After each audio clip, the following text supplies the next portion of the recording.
Here is the takeaway.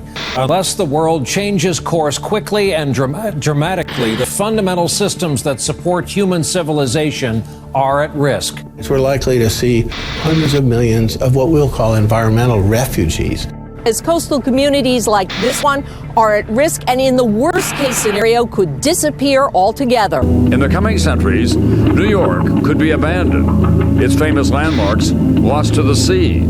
Boston, Philadelphia, Washington, Miami, they would all be underwater. That if the sea level rise occurred fast enough, some major cities might have to be abandoned, like for instance London. This is about life or death. It is a planetary emergency. There is widespread scientific agreement that this is the most immediate threat to life as we know it.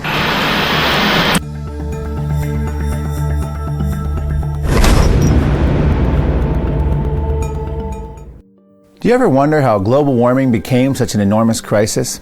Does it demand an immediate solution? Hi, I'm Mark Morano, and I certainly don't want to see parts of planet Earth submerged beneath the oceans or destroyed by horrific weather events. And I don't imagine you do either. But it all does seem a bit rushed, doesn't it? We repeatedly hear that the time for debate is past. The debate is over. Or so we're told. 97 agree that climate change is real. Yeah, we've heard that too. The activists tell us we must act now, or else. Time is growing very, very short.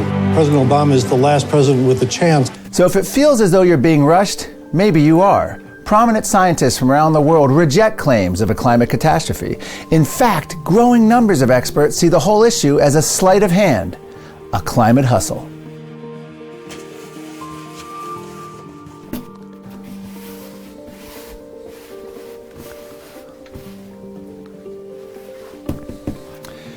This is the con game known as three-card Monte. The dealer pressures the mark, the person he hopes to fool, into playing his game.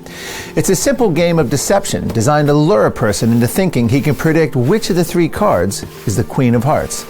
Only the mark never wins. The flim-flam man knows this and takes his money.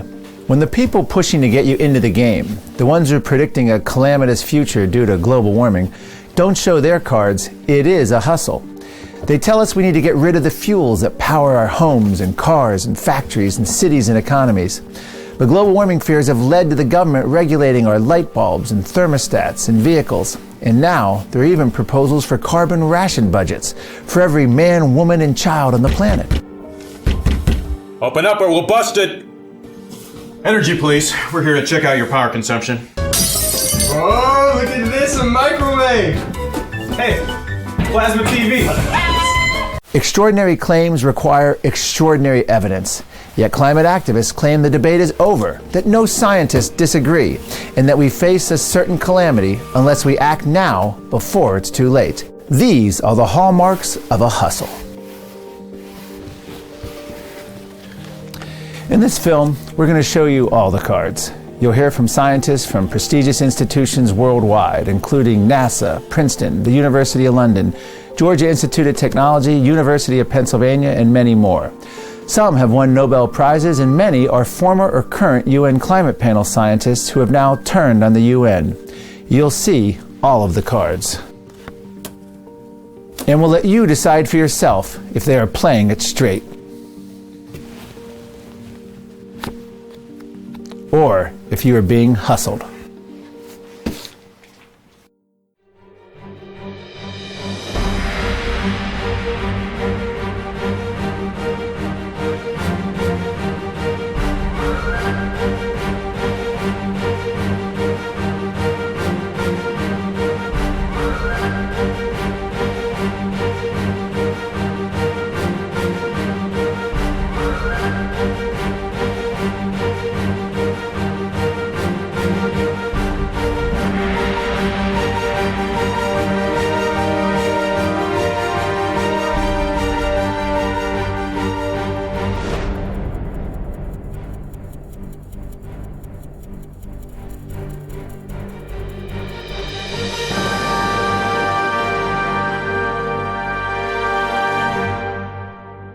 Global warming has many claims, but one of the most persistent is that 97% of scientists all agree.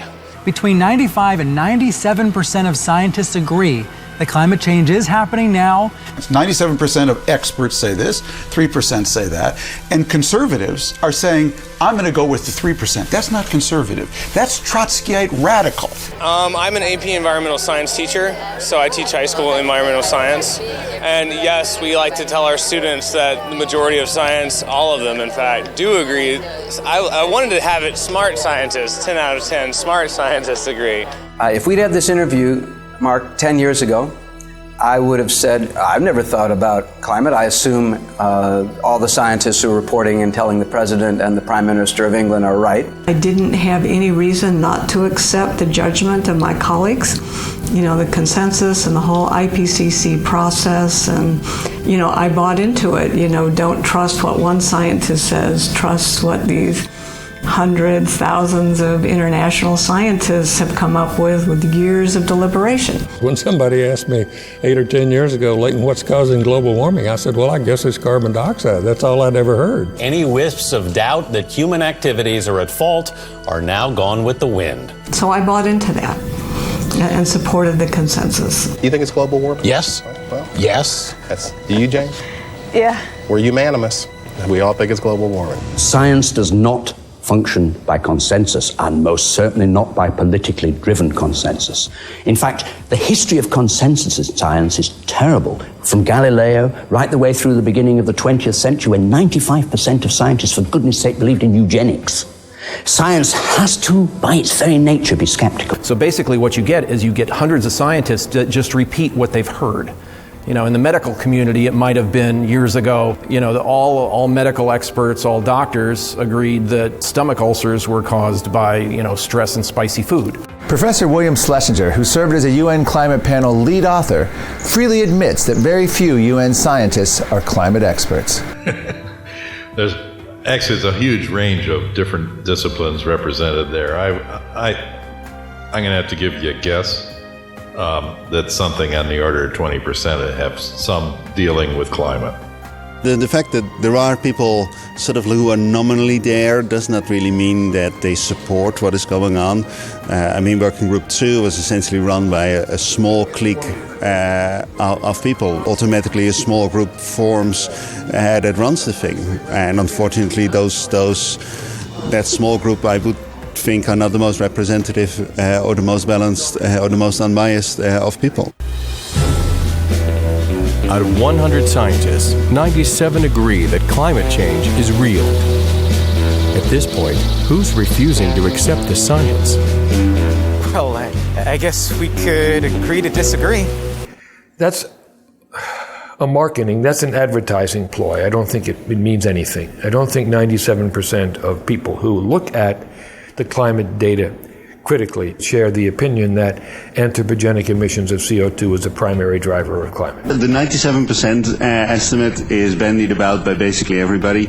I had a close look at what this study really did. As far as I can see, this estimate just crumbles when you touch it. None of the statements in the papers is supported by any data that is actually in the paper, but this 97% is essentially pulled from thin air. It's not based on any credible research whatsoever. But one survey that claimed 97% of scientists agreed was not based on thousands of scientists or even hundreds of scientists, but only on 77. Of those 77 scientists, 75 answered the survey to form the mythical 97% consensus. In this instance, the 97% wasn't even 97 scientists. It's fiction. 97% was a figure that was arrived at many years ago by the people who pushed this agenda. They then realized they needed some sort of support for it, so they did a couple of very dopey papers. Proponents of man-made global warming often point out that the National Academy of Sciences and the American Meteorological Society and other large science groups have issued statements endorsing the so-called consensus view.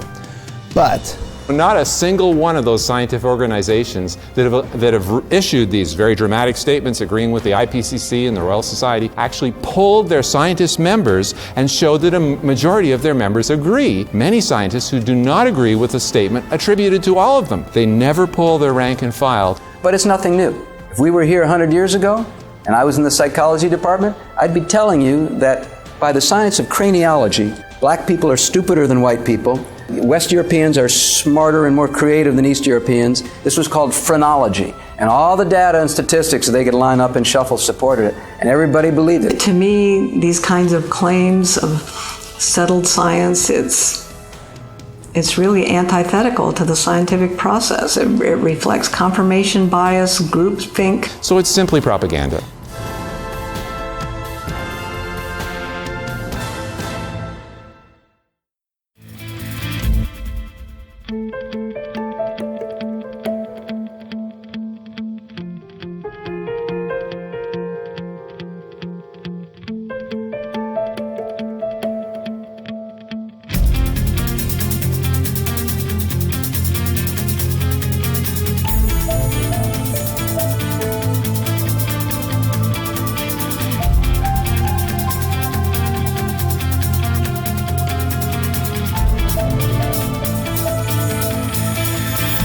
The man-made global warming narrative says the evidence is all in, and mankind is responsible for a climate calamity. So let's first take a look at some of the scientific claims backing up the alleged climate crisis. Increased amounts of greenhouse gases in the atmosphere mean more heat is trapped, warming the Earth. Most scientists agree that rising temperatures are caused by an increase of greenhouse gases in the atmosphere, primarily carbon dioxide, fueled by mankind's consumption of fossil fuels. Is carbon dioxide, an essential trace gas in the atmosphere, the key driver of global temperatures?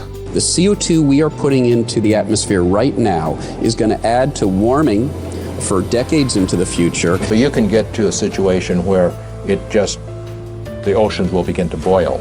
Boiling the oceans? Well, before we get there, let's first examine the source of all this fear: rising CO2 levels. Climate is the most complex, coupled, non-linear, chaotic system known to man. Of course there are human influences in it, nobody denies that. But what outcome will they get by fiddling with one variable at the margins? I'm sorry, it's scientific nonsense. The climate system is extremely complex. It's virtually impossible to think of doing an experiment where we'd be able to tweeze out the impact of CO2 versus the hundreds of other variables at work. Because we've only been shining our flashlight on one thing, that's the human carbon dioxide and aerosols, we've been neglecting a whole lot of other things, like the sun's influence on climate. Is carbon dioxide the control knob? I don't see anything in the long-term geologic record to support that conclusion. CO2 is one of many, many, many variables that influence the Earth's temperature. Dr. Robert Giegenkek chaired the Department of Earth and Environmental Science at the University of Pennsylvania. Are you afraid of rising CO2 concentration? No, I'm not. CO2 is not the villain that has been portrayed. CO2 is a greenhouse gas. It does trap some heat, but its ability to trap more heat declines logarithmically. This cube represents man-made CO2, a greenhouse gas. Although it can build up in the atmosphere, it's only 3.5% of all the CO2 emitted each year. The rest is natural. Water vapor makes up 95% of all greenhouse gases in the atmosphere. Greenhouse gases make up only 2% of the total atmosphere. So is that one cube of man-made CO2 driving the climate? Putting a price tag on each ton of CO2 poison, CO2 is not a pollutant. It's not a poison, and we should not corrupt the English language by depriving pollutant and poison of their original meaning. We're really in a CO2 famine now. Most of the time it's at least 1,000, and it's been quite a bit higher than that. The Earth was just fine in those times. The fact that there was both higher temperatures and an ice age at a time when CO2 was 10 times higher than today fundamentally contradicts the certainty CO2 emissions are the main cause of climate change. Water is the most important greenhouse gas by far. I'm impressed by the fact that the present climate, from the perspective of a geologist, is very close to the coldest it's ever been. The concentration of CO2 in the atmosphere today is close to the lowest it's ever been. We are currently living on a carbon dioxide-starved planet, and were we to double carbon dioxide in the atmosphere, which is the figure everybody fears, that would be a small step back towards restoring the amount of carbon dioxide in the atmosphere. You can't use carbon dioxide to control the climate. The plants are growing more robustly, food crops, the trees, the forests. Earth has been getting greener and greener and greener. We're just fertilizing the plants. So the idea that doubling carbon dioxide is going to be environmentally catastrophic, it's not even wrong. It's just a silly idea. We're not dealing with a scientific issue. We haven't been dealing with a scientific issue now for 15 years. We're dealing with a determined political issue. It's a campaign cause. Here's what the temperature has been on our Earth. Now, one thing that kind of jumps out at you is, well, let me put it this way. If my classmate from the 6th grade that talked about Africa and South America were here, he would say, did they ever fit together? Well, in fact, in an inconvenient truth, Al Gore used the graph of the Vostok ice cores. He said this proves that CO2 and temperature are directly causally related. But he didn't show that actually the temperature goes up first, usually by about 800 years before the CO2 goes up. More CO2 equals a warmer world. True or false? I don't know. I mean, it may be the other way around. Certainly a warmer world will lead to more CO2. But I'm not impressed that CO2 is the driver of global temperature. And there are so many other variables that are much more likely to have been responsible for that. Here is where CO2 is now. Way above where it's ever been as far back as this record will measure. Gore's chart may seem impressive, but the geologic record shows that CO2 levels in the distant past were far greater than they are today. It's already right here. Look how far above the natural cycle this is, and we've done that. Here's what it's going to be in less than 50 years. Ultimately, this is really not a political issue so much as a moral issue. If we allow that to happen, it is deeply unethical. Al Gore genuinely believes that if he does not prevail, the apocalypse is coming. His opponents think he is the danger. I think it's a wonderful teaching tool because it shows how we don't do science. I voted for Gore in 2000, yeah, and I think that if he ran again, depending on who he ran against, I might vote for him. He's a smart man. But after viewing Gore's film, Giegengak had this reaction. And I was appalled. I was appalled because he either deliberately misrepresented the point it was making or didn't understand it. So it was irresponsible of Al Gore. The verdict from the Nobel Committee must be sweet vindication. Even the Nobel Prize is not going to be enough to silence the naysayers, some of whom still believe that man is not responsible for global warming. One of those naysayers is a Nobel Prize-winning scientist himself, physicist Dr. Ivar Giaever, who won the Nobel in 1973. These two people got the Nobel Prize in peace, and I am ashamed of the Norwegian government who did that. What did Al Gore leave out? As we've detailed, there are literally hundreds of factors that influence global temperature. The real question is CO2 the tail that wags the dog? Come here. Come here. This is the question. Does this part of the dog control the rest of the dog? That's the atmospheric equivalent of what Al Gore wants you to believe. Good dog. Al Gore wants you to believe that that CO2 level up there is the greatest moral and ethical dilemma of our day. Let's play Al Gore's game. We're going to show you what Al Gore left out of his famous scene in An Inconvenient Truth. So, I think they showed me how to use this thing. Let's see if I got it here. All right, let it ride.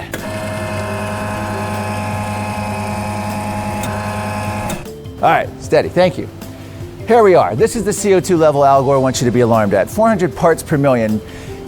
This, according to scientists, means the Earth is currently in a CO2 famine, geologically speaking. Al Gore didn't mention that. I'll take you up to that CO2 level.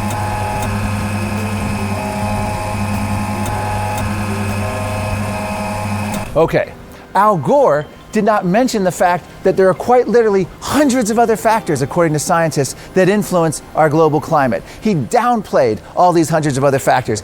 Let's just give you but a small sampling of a few. Let's start with the sun.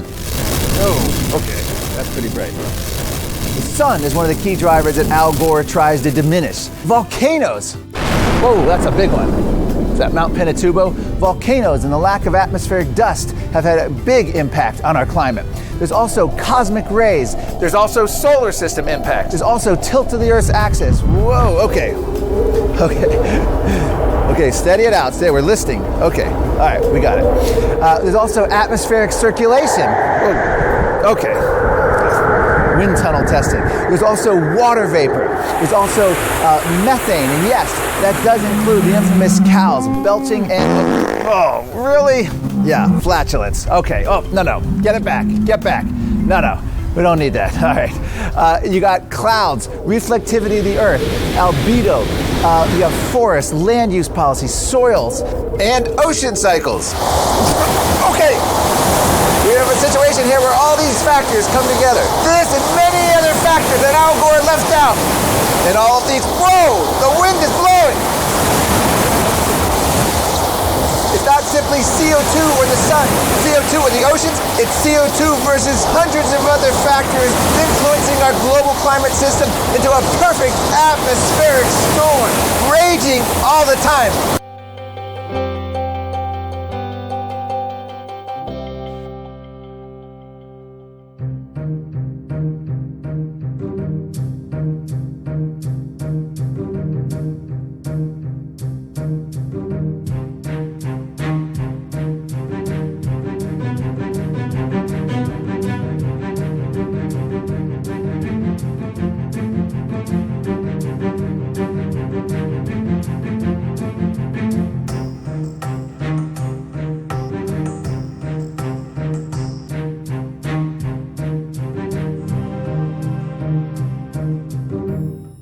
So by overemphasizing the role of CO2 and underestimating the role of many other factors, the whole argument of whether or not the world is heading toward an environmental disaster gets pretty skewed. But how has the alleged climate consensus changed over time? After all, concern about the weather has been around for a long time. Well before fossil fuels caused global warming, everyone was worried about, well, a coming ice age. Climate experts believe the next ice age is on its way. If we are unprepared for the next advance, the result could be hunger and death on a scale unprecedented in all of history. What scientists are telling us now is that the threat of an ice age is not as remote as they once thought. During the lifetime of our grandchildren, Arctic cold and perpetual snow could turn most of the inhabitable portions of our planet into a polar desert. British professor Hubert Lamb says that a new ice age is creeping over the northern hemisphere. In his comment tonight, Howard K. Smith talks about the weather and suggests that we better do something about it. Howard? We are over ready for a return of the ice. Experts like Reeve Bryson, the head of the biggest meteorological department in the world in Wisconsin, believe that since 1945, that has been in progress. We're returning to an ice age. The argument that we face some long, cold years is pretty convincing. The 1970s global cooling scare was widespread. Before fossil fuels caused global warming, fossil fuels caused global cooling.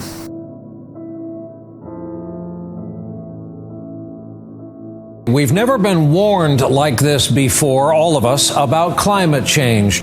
I remember when I was a small boy, say 60 years ago, snows were frequent and deep every winter.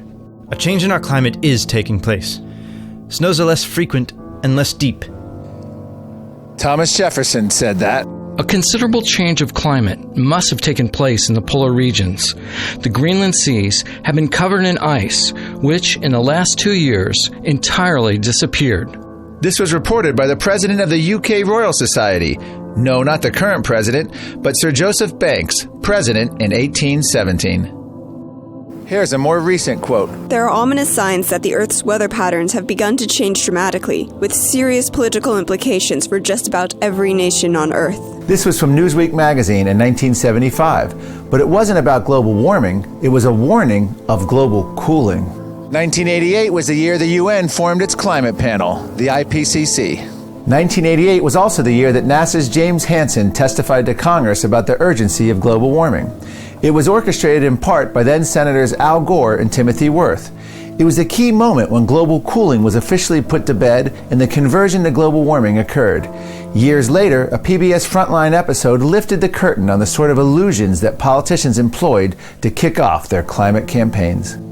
On Capitol Hill, Senator Timothy Wirth was one of the few politicians already concerned about global warming. And he was not above using a little stagecraft for Hansen's testimony.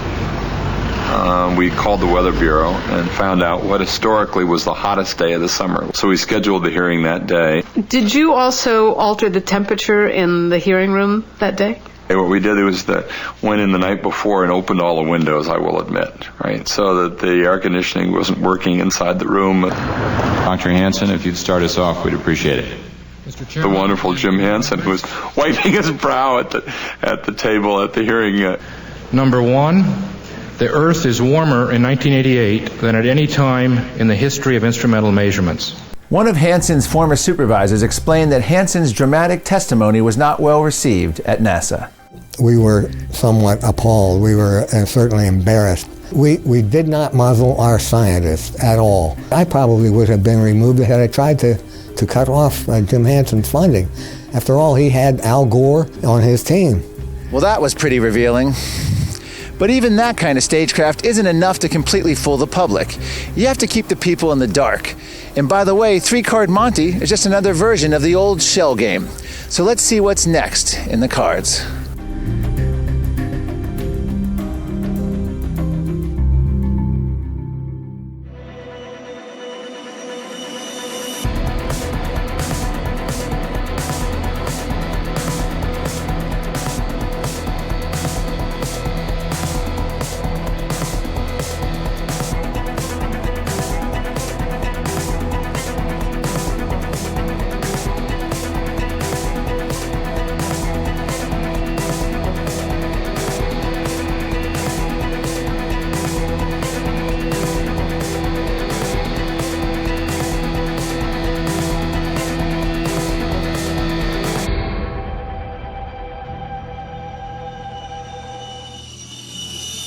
It's clear that the Arctic sea ice is beginning to recede very rapidly. We saw Arctic sea ice diminish to the lowest level we've ever seen. Already, polar bears are starving as the ice they hunt on vanishes, along with the seals they eat. Greenland and West Antarctic ice sheet are melting faster than anyone expected. The polar bear bears a disproportionate burden of the climate, the combustion profligacy, energy profligacy. So the polar bear is having a voice here as part of the march. Satellite monitoring of the Arctic ice began in 1979 at the end of a 40-year cooling cycle when fears of a coming ice age were at their height. You have to look at it in the longer perspective. And in that longer perspective, we know that there was as little or less ice in the Arctic Ocean back in the 1930s to early 40s as there is today. The North Pole lost 1/3 of its area and 40% of its thickness. And it didn't cause a huge amount of problem there, either with polar bears or anything else. Are polar bears disappearing? In 1960, as few as 5,000 polar bears roamed the Earth. Fast forward 5 decades, their population has only grown. There are probably 5 times as many polar bears now as there were in the 1970s, so it doesn't look like they're hurting too much. They're looking for poster children. It suits their advertising purpose. It has nothing to do with science. The fact that over the last 20 years of the 20th century, there was a minor fall in the area of sea level ice tells you nothing about climate change. If you compare the temperatures that were present in Greenland in the 1930s, for example, and 1920s, it's clear that it was warmer in Greenland in the 1930s than it is right now. And so this is nothing unusual. Perhaps the most inexplicable claim about Arctic sea ice came from White House science advisor John Holdren. If you lose the summer sea ice, there are phenomena that could lead you not so very long thereafter to lose the winter sea ice as well. And if you lose that sea ice year-round, it's going to mean drastic climatic change all over the hemisphere. Oh my, okay, unless the continents really diverge away, so that the Arctic is no longer enclosed, you will have winter sea ice. Okay, so that's not going to happen. Mr. Holden, you said there'd be an ice-free Arctic in the winter. Do you still stand by that prediction? And do you want to retract that? Any comment on that? I'm late for a meeting. He's late for a meeting, is his comment. We're seeing records set for Antarctic sea ice extent. And this is, climate models predict that Antarctic should be losing sea ice, and that's exactly the opposite of what's happening. I have to laugh, pardon me for laughing, because the Antarctic ice cap is not melting. The average annual temperature there is 58 degrees below zero. There's not melting going on in the first place. It's actually growing. Why is the sea ice at record high? I think it's getting colder. Very simple. Some scientists say sea level has accelerated. Other scientists say sea level has decelerated. Climate fear promoters tell us that getting this right could be the difference between business as usual or being all wet. If enough of that ice melts, the seas will rise dramatically, and the results will be calamitous. The scientists now think a sea level rise of 10 feet or more is inevitable and that there's nothing we can do now to stop it. A surreal set of images of what 5, 12, and 25 feet of sea level rise would look like at the Jefferson Memorial. The Supreme Court would be flooded. You could tie your boat to the Washington Monument, and storm surges would make the Capitol unusable. There's no question that sea level rise on the whole over the last few decades has accelerated compared to what it was in the past. That statement is wrong. Sea level is not accelerating. It is, if anything, diminishing. Al Gore shows half of Florida underwater. No, there's models. I mean, they're doing it wrong there. And this is lobbying. So geological facts are on one side, lobbying and models are on the other side. If you look at the total global sea level from about 1850 until the present time, it's been rising at a fairly constant rate, rather slow, about 7 inches a century. If you're 50 years old, you've experienced a sea level rise of about 3.5 inches, and you probably didn't notice it. The rate of sea level rise has decelerated over the last few decades, from year to year. Not 2 decades, but in the last decade. I really don't want to argue scientific details with you because I know them better than you do, Mark, as well and as much as you do follow these things. Tonight on World News, force of nature, a strange storm in New York, a parade of hurricanes tearing across the ocean. Is this evidence of the new age of global warming? Wildfires and heat waves are more intense. What used to be the extreme, literally becoming the new normal. Hurricane Katrina was the first urban extinction. And scientists are worried that the sustained droughts are consistent with the overall trend toward global warming. Far heavier downpours. They'll be more frequent now, say scientists, as global warming heats the air.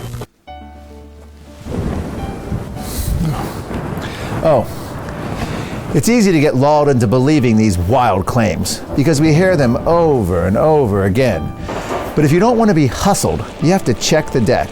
You have to make sure that all the cards are exposed, not just the ones the con man want you to see. So let's see what other scientists and data have to say about all these alarming claims. It is misleading and just plain incorrect to claim that disasters associated with hurricanes, tornadoes, floods, or drought have increased on climate timescales either in the United States or globally. All of the indicators of extreme weather are absent. It's not a theoretical issue what the weather would be like below 350 parts per million CO2 because until the year 1988, the CO2 was below 350 parts per million. So if you look through the historical record, you see that the weather was just as bad or possibly worse below 350 ppm. It is further incorrect to associate the increasing costs of disasters with the emission of greenhouse gases. Some activists, politicians, journalists, corporate and government agency representatives, and even scientists who should know better have made claims that are just unsupportable based on evidence and research. The more powerful hurricanes are mainly due to man-made global warming. Typhoons and hurricanes are getting stronger. Hurricanes have not increased in the U.S. in frequency, intensity, or normalized damage since at least 1900.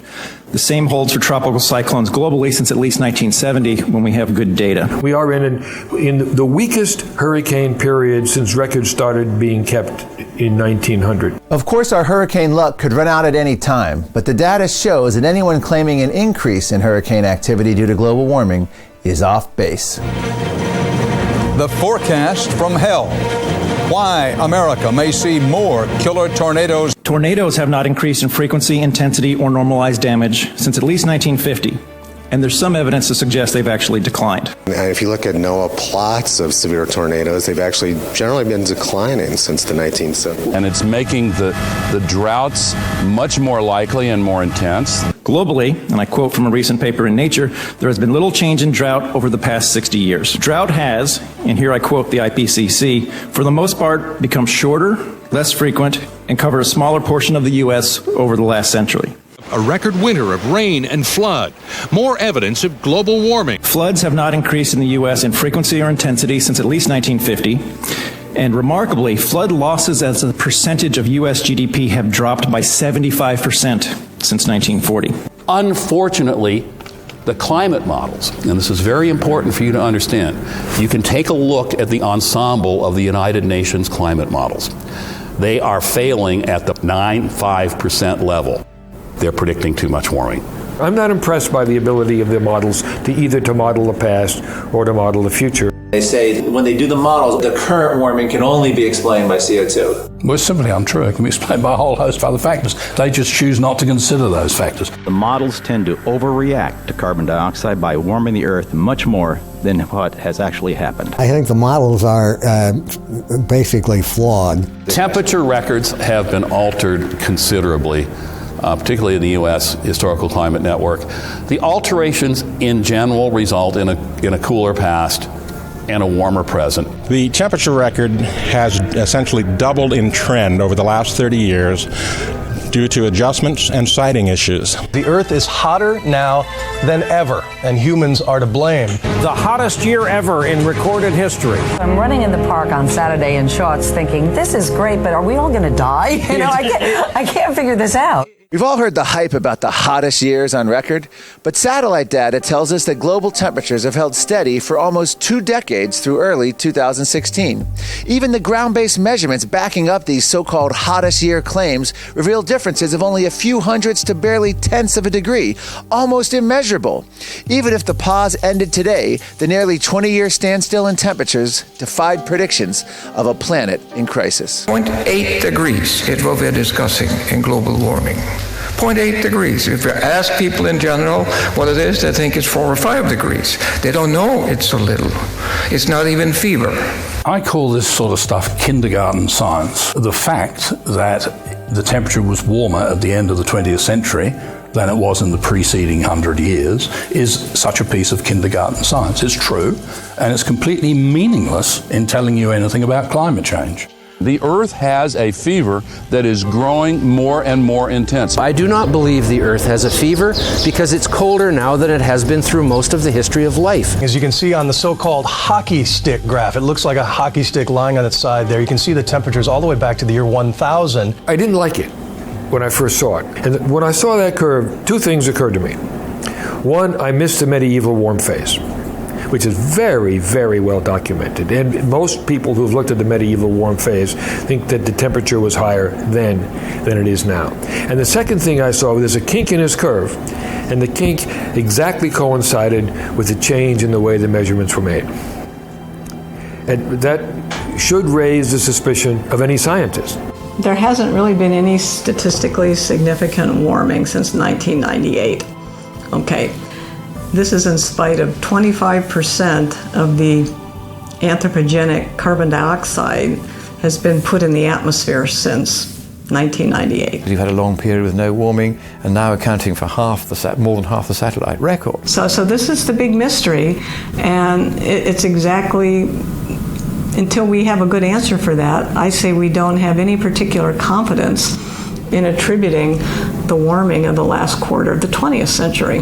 I don't feel the need to explain the halt in warming because there's so many unknowns and there's so many variables in the climate system, I could attribute it to almost anything. The only people who feel a need to explain that is the ones who have gone out on a limb and insisted that CO2 is a controlling factor. So this pause is now, statistically speaking, significant. It's now something they can't just brush aside. They can't just say it's happened before. They can't just say it's what they expected. They didn't.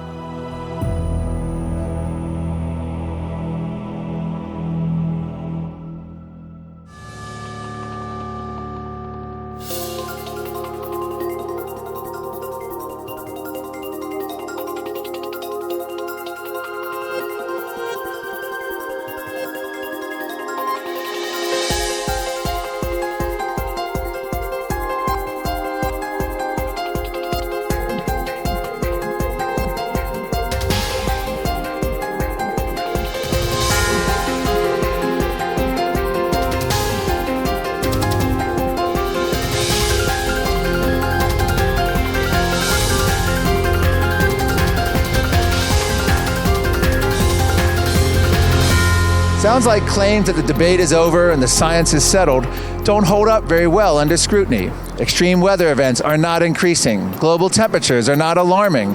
Polar bears and ice caps are doing okay. But all good conmen know that the confidence game falls apart if you have time to slow down, take your time, check the details carefully. That's why they must insist time is short, that action must be taken immediately to avoid a bigger problem. We saw this with the Y2K scare. We also must be ready for the 21st century from its very first moment by solving the so-called Y2K computer problem. Now, the Mayan calendar deadline of 2012 scared many. All because folks believe the end of the world is going to come beginning in December, 3 years from now. And now, global warming advocates have been pushing a series of so-called tipping points, saying we will tip the scales and go past the point of no return if we don't act immediately. We are running out of time. We have to get to an ambitious global agreement. We have to do it this year. Not next year, this year. This is a huge crisis. But then it can cross a tipping point and suddenly shift into high gear. I fear there is not a moment to lose. And of course, the clock is ticking because Mother Nature does not do bailouts. Scientists believe we have less than 10 years to bring these emissions under control to prevent a catastrophe. There is an urgency to acting unlike anything we've seen before. This could be their last best chance to deal with the consequences of climate change. We could pass tipping points with grave consequences. Way back in 1989, the UN also issued a tipping point, a 10-year climate tipping point, or entire nations could be wiped off the face of the earth. Be in no doubt that unless greenhouse gas emissions reach their peak within about 100 months, just 100 months, it may well be too late to stop temperatures rising beyond dangerous levels. The grim reality is that our planet has reached a point of crisis, and we have only 7 years before we lose the levers of control. Ladies and gentlemen, we now have only 86 months left before we reach the tipping point. We are running out of time. How many times have I found myself saying this over recent years? It's hard to keep up with all these predictions. Is it decades? We need to cut the consumption of fossil fuels by over half in the next 20 years. Years. The clock is ticking. Days.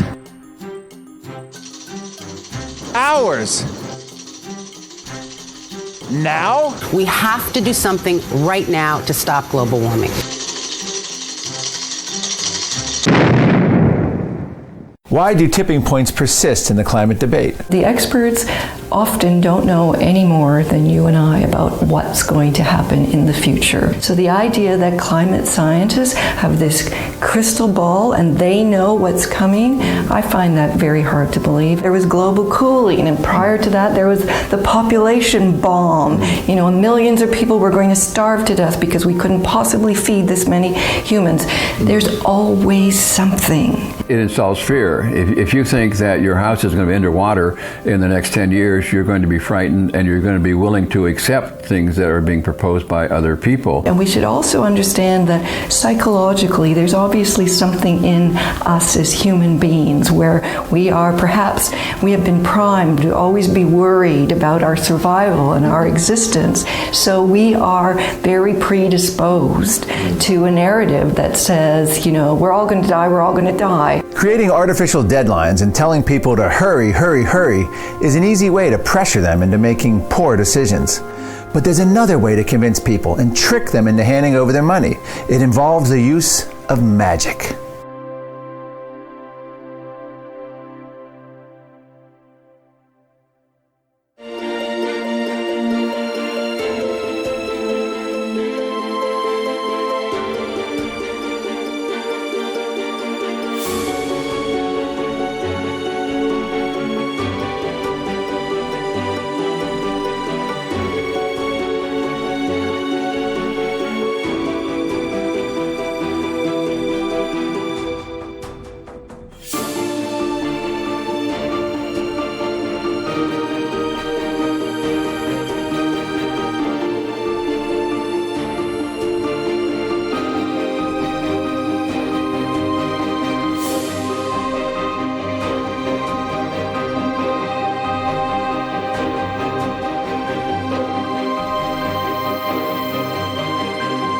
Can man pass legislation through the EPA, the United Nations, Congress, and change and alter the weather, the global temperature, the path and frequency, intensity of storms? The scientists at NASA say we can slow the Earth's warming if we cut pollution and have higher carbon emission standards. It's our choice how fast the seas rise, and that gives us time to prepare and protect our communities in a smart way. Around the world, the anger runs as deep as the floodwaters being blamed on the global warming the Kyoto Treaty was supposed to fight. Carbon could cost us the planet. What impact would the EPA regulations have on the climate, though? Very, very positive. This was the moment when the rise of the oceans began to slow and our planet began to heal. Climate change is not a hoax. More droughts and floods and wildfires are not a joke.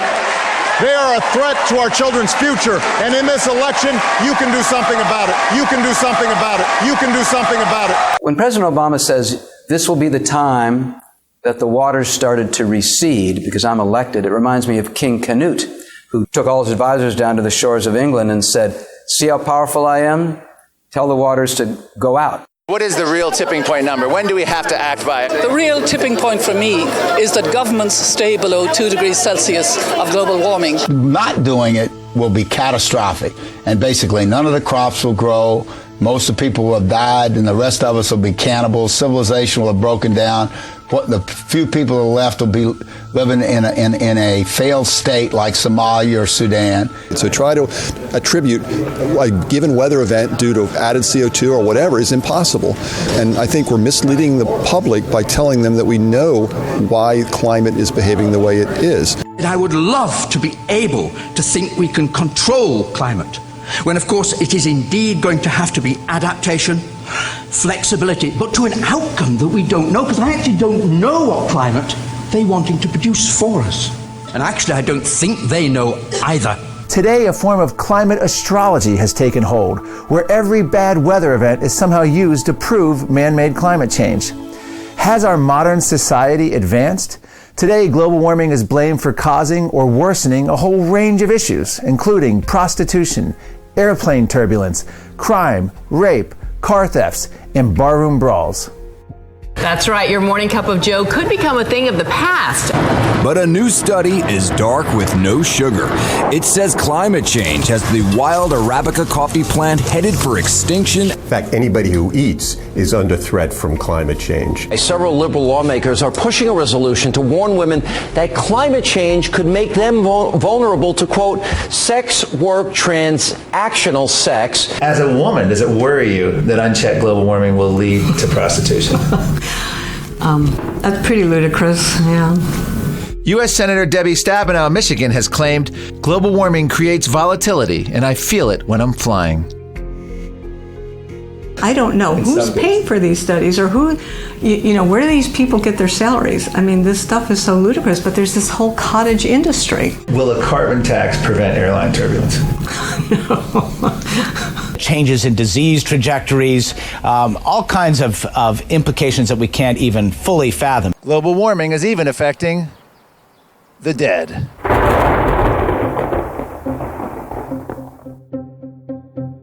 Here's a list of hundreds of things caused by global warming.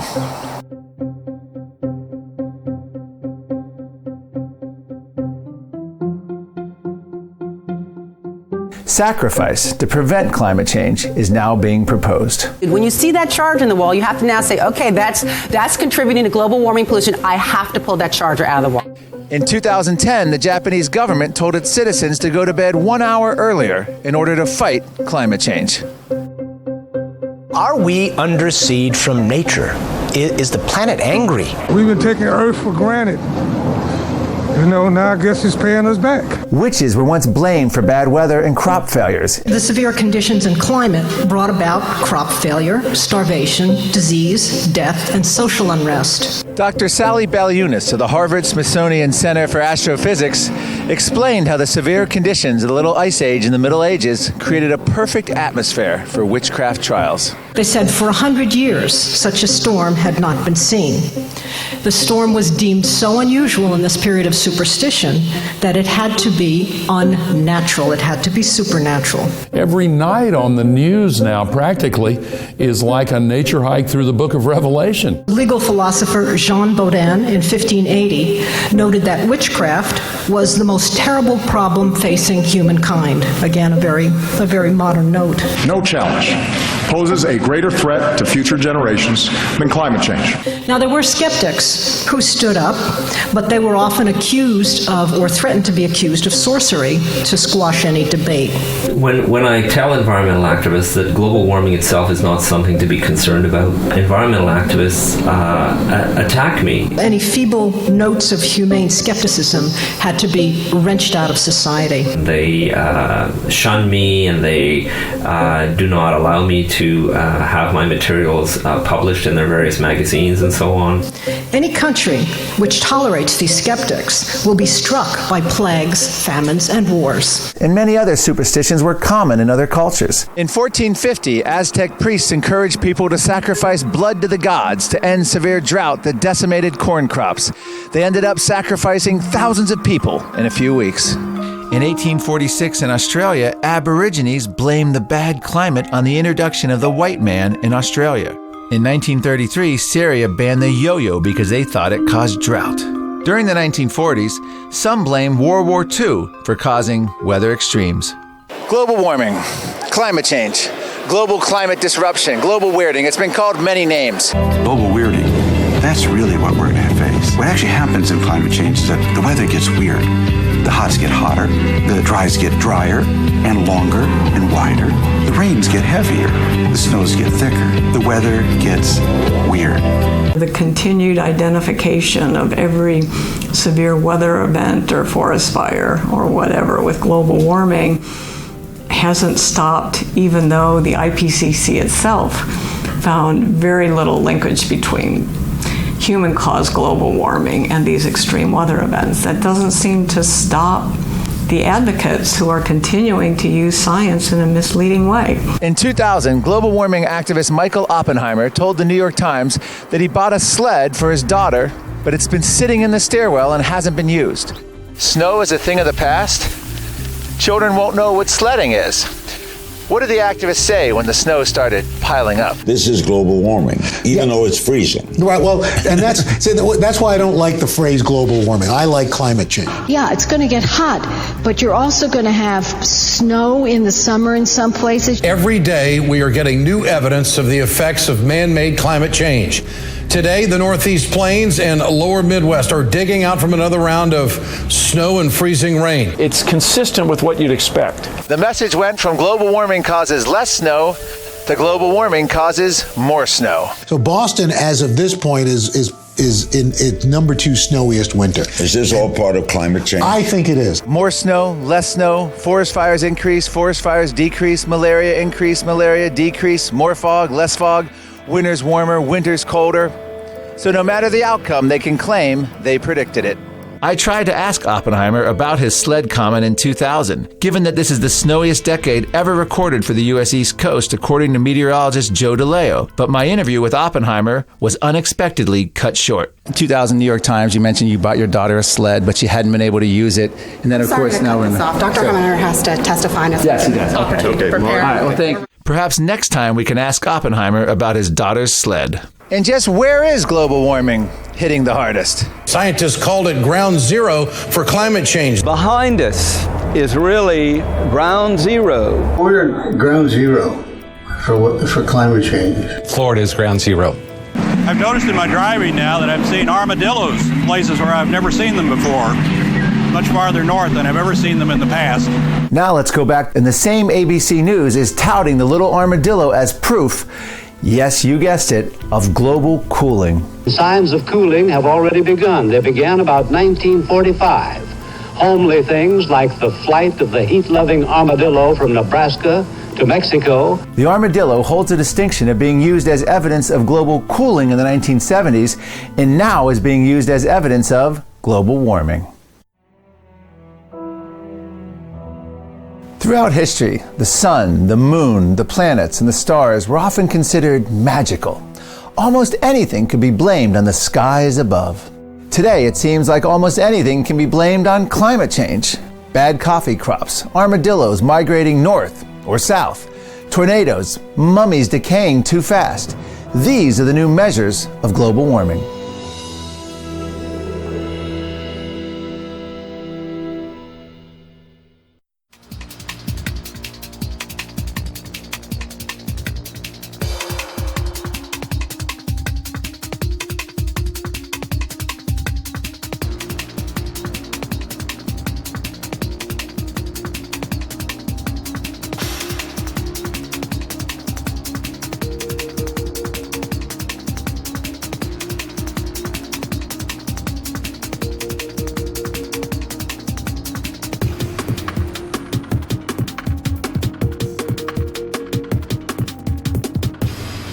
As the science behind climate fears weaken, activists are now realizing that if you can't silence the message, silence the messenger. Now Hansen has gone even further, calling for the CEOs of fossil fuel companies to be tried for crimes against humanity. They should be blamed because they have supported misinformation to the public. Do I think they should be in jail? I think they should be enjoying 3 hots and a cot at The Hague with all the other war criminals. I think it's treason. I wish that there were a law you could punish them under. Every time you address the Holocaust, you don't bring somebody in that says it didn't happen. There were people saying, don't worry, Hitler is not real. It'll disappear. I do think it's often a mistake to call them climate skeptics. I think they're deniers. Just as I think President Ahmadinejad of Iran, who claims not to believe that the Holocaust occurred, he knows it did. And we're at that stage now. We have Holocaust deniers, we have climate change deniers, and to be honest, I don't think there's a great deal of difference. They're almost like the ones who still believe that the moon landing was staged in a movie lot in Arizona. But these tactics are creating quite a backlash. What motivated you to finally speak out? Anger. I was pretty angry. The quotes were asinine. Has man been on the moon? Well, I helped get man on the moon, so I know that man has been on the moon. I mean, I happen to know that the Earth is round. And I was being insulted by people who knew far less about these things than I did. And I found that preposterous. And that's why I decided to start speaking out. It did not help me in the least. It's only hurt me professionally and for my career.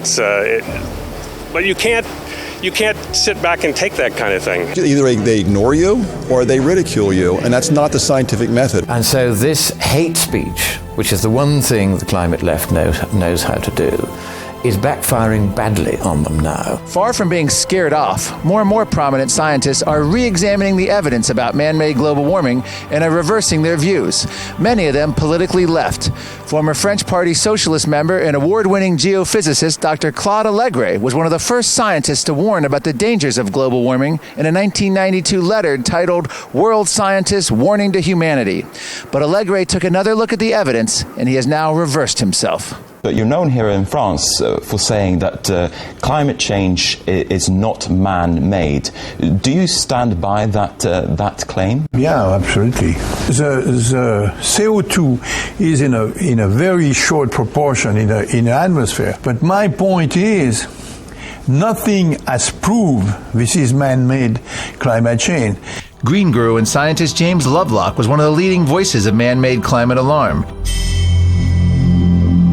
Global warming is much more than just a real effect. It's something deadly that'll threaten nearly all of us. Anyone with an imagination can see the awful human consequences of that. And we're talking about something which is only about 30 years ahead. Like, are you saying that you're not saying the entire human race will be wiped out, but you're saying Heavens, no. But a significant number. You're not talking about a party here. I'm afraid so. As many as 7 out of 8 are likely to be wiped out, yes. But Lovelock has now turned his back on man-made global warming fears and has grown steadily more skeptical. It hasn't actually happened as predicted, has it? No, it hasn't. And it's very interesting because most of us in what you might call the earth science game, climate science as well, and I was one of them, I think made quite a big mistake. We all thought we knew how carbon dioxide in the air and climate were related. I would say since 2004 I've been very lonely, Mark. I've been lonely working on the Hill for the Democratic Party. Climate statistics professor Dr. Caleb Rossiter of American University is an outspoken anti-war activist who has a flawless progressive record. Climate justice in limiting carbon dioxide emissions is a crime against Africa, and it's what motivated me to get involved again in this debate. But teaching statistics, they have to get a peer-reviewed article. One of them happened to pick an IPCC-approved peer-reviewed article that said we can attribute most of the warming in the last 50 years to carbon dioxide. And she writes in her paper, that settles it. And I said, no, that opens it. And she said, come on, Dr. Rossiter, let's sit down and look at the article together. And in fact, the article had absolutely no proof. It just said that this is our model and this is what we do. So I raised her grade a little bit to say, well, you did report what they've said, but I can't give you a very good grade because you haven't dug into it and realized there's no basis here for making the statement. I have been concerned about global warming since 1968. And in the 1980s, it looked like the weight of evidence lent towards human-induced to a significant extent, and since then, it's moved against it. The evidence has switched from the mid-1980s to now. It's a much weaker case that there's human-induced significant global warming. Even if all the climate models were true, climate change is not an existential threat. We've been through much, much worse than climate can throw at us. Dr. Richard Toll is a lead author for the UN Climate Panel and a professor at the UK's University of Sussex. Toll had his name removed from the IPCC Summary for Policymakers report in 2014 due to what he considered distortions of science. There's a lot of people who did not volunteer knowing full well what the IPCC is like. So it's not an open process at all. My position on this has evolved over time. Climatologist Dr. Judith Curry is the former chair of the School of Earth and Atmospheric Sciences at the Georgia Institute of Technology. If you want to put a date on, a big sea change in my position regarding the IPCC, well, it was the period late 2009. Again, it was triggered by the ClimateGate emails. A scandal called ClimateGate. A scandal involving some stolen emails. The language in the emails suggests these scientists manipulated their findings. I was extremely concerned by those. I thought it did not reflect the kind of behavior, all sorts of things that I was concerned about. Trying to keep data away from people who are trying to get the data. I mean, to me, that was,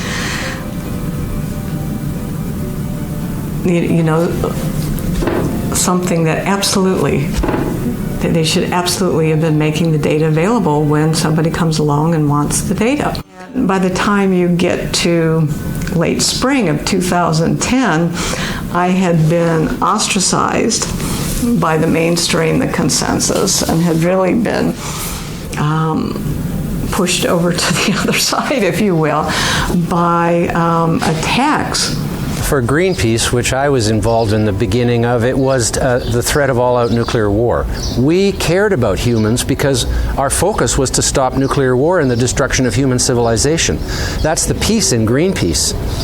The green part, of course, is nature, and over the years, gradually, Greenpeace lost the peace part and drifted into a position of depicting humans as the enemies of the earth. And in 1986, I left to become an independent environmentalist, basing my positions on science and logic rather than sensationalism, misinformation, and fear.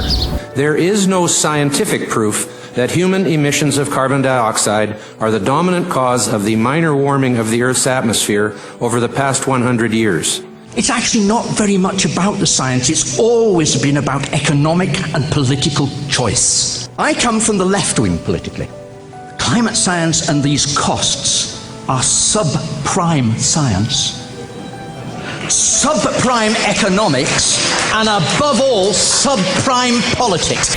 But it is as much psychological and social a phenomenon as anything else. Another politically left scientist to bail out of the global warming movement is physicist Dr. Dennis Rancourt. Rancourt is a former professor and environmental science researcher at the University of Ottawa. If you want to be an environmentalist, if you're really concerned about saving the boreal forest and habitat destruction and so on, then fight against habitat destruction.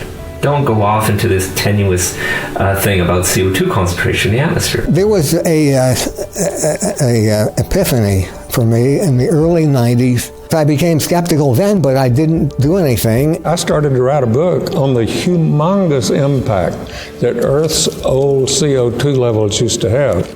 After about 4 months, I said, Leighton, you are the dumbest researcher on Earth. You're not finding any evidence of the humongous impact that CO2 had on Earth's old climate because the correlations weren't that good. I think it's a damn catastrophe that people are being misled on this issue. Let's give this global warming nonsense its Waterloo tonight. I recently was contacted by somebody out of the blue who said, I've seen the attacks on you. You know, they say you claim to be a member of the House of Lords when you're not. And they said, we can see from the hysterical tone of what is being said that these people are not right, and that was our first clue that you were right. Dr. Ivar Giaver is a Nobel Prize-winning physicist who was one of President Obama's key scientific supporters in 2008. But a few years later, Giaver publicly announced his dissent on man-made global warming. I don't see that the CO2 is the cause of all this problem. I resigned from the American Physical Society because this statement, energy is incontrovertible. That's a religion. That's a religious statement. Climate has become a new religion, and that people who disagree would be treated as heretics. The title was Climate Heretic Judith Curry Turns on Her Colleagues. And so I responded with a rather blistering blog post, and the punchline of that is that if IPCC is dogma, then count me in as a heretic. And I was sort of booted out of the tribe, if you will. When my think tank announced that they were going to start a climate divestment campaign, I wrote a very long memo back to the director explaining why I thought this was a terrible idea. We need to stop and look at the data. I want to have a debate with the staff and the board. And he said, no, we know your views, Caleb. So it was because I could not reach the board and them directly that I wrote the piece for the Wall Street Journal. 2 days later, I was handed my walking papers from a 23-year association with that think tank. They felt it was best that I be terminated because my views on African development and climate change and climate justice were divergent from theirs. So I'm willing to express my opinions and have them come out. This is the first time I've expressed an opinion that was alien to the left. It is a convergence of interests, of powerful elites, including the media, who want sensation, the environmental movement, who want donations, the politicians who want to appear to be saving the world, the businesses who want to look green, the academics and universities that want public money for grants to study this.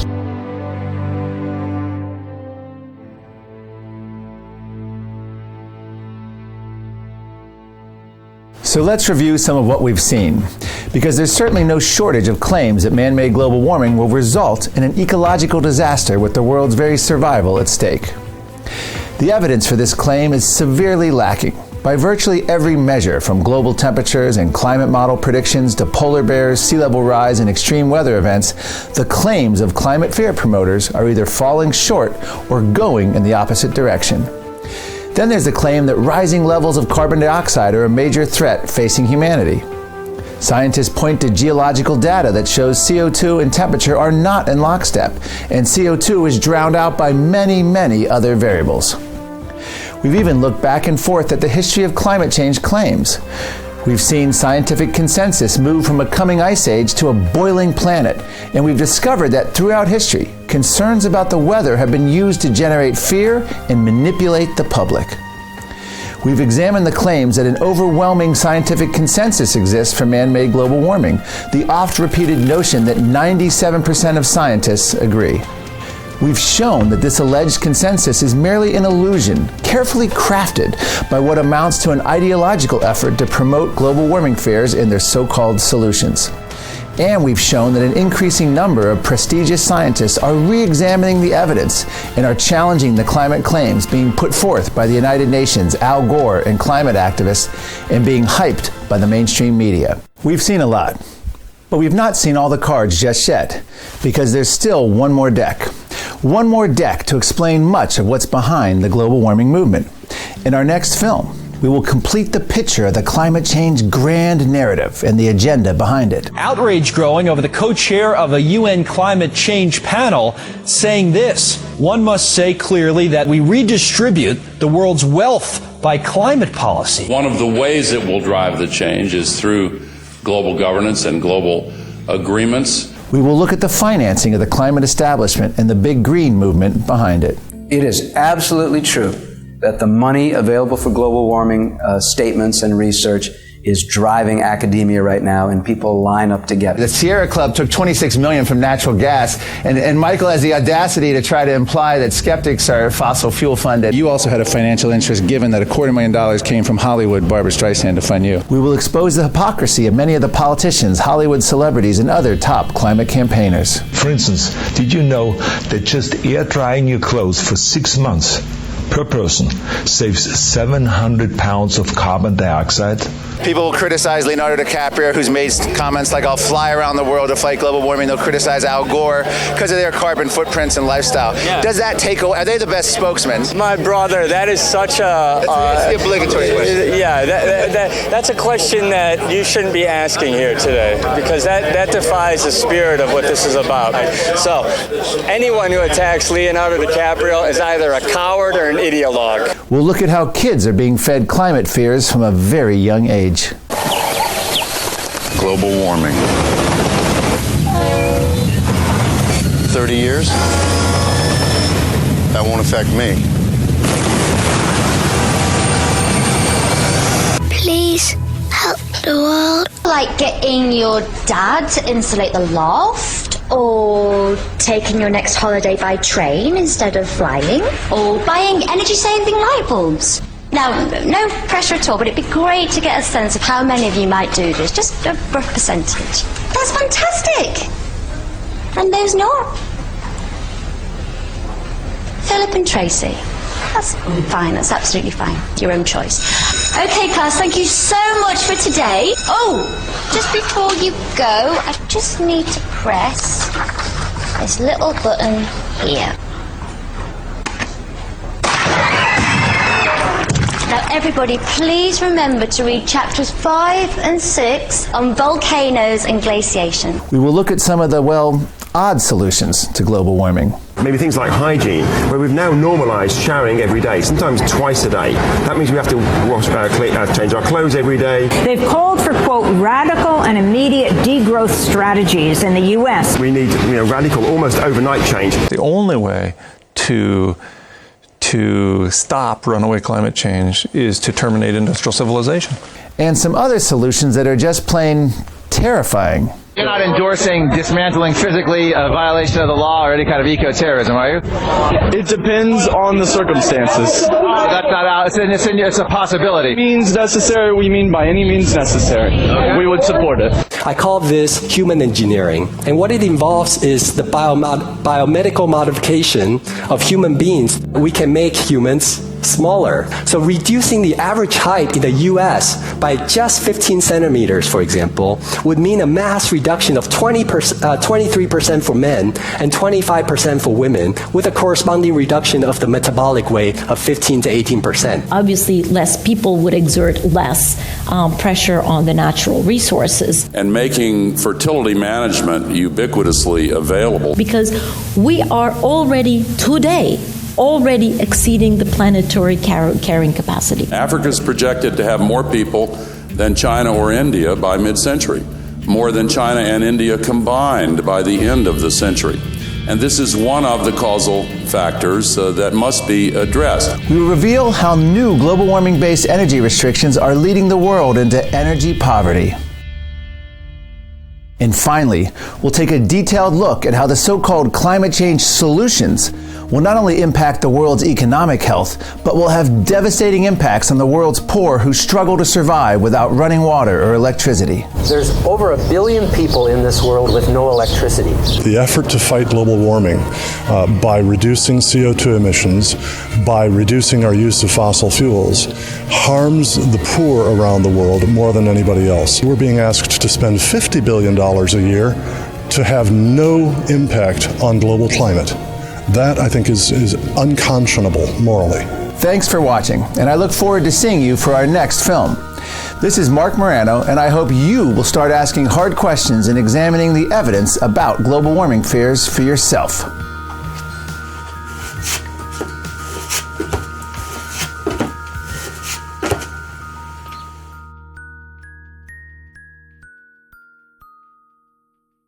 The planet's warming, warming. That's what they'd have you believe. There's panic in the streets causing quite a sensation. A message being preached by the United Nations that the polar cap is melting like it's covered with salt. And then they'll all tell you it's America's fault. So all the so-called experts feel they should warn you. The temperature is higher in California. They say there's lots of global warming in every town. And if you believe the experts, then we're all gonna drown. But global warming is just a bunch of hot air. And I don't care.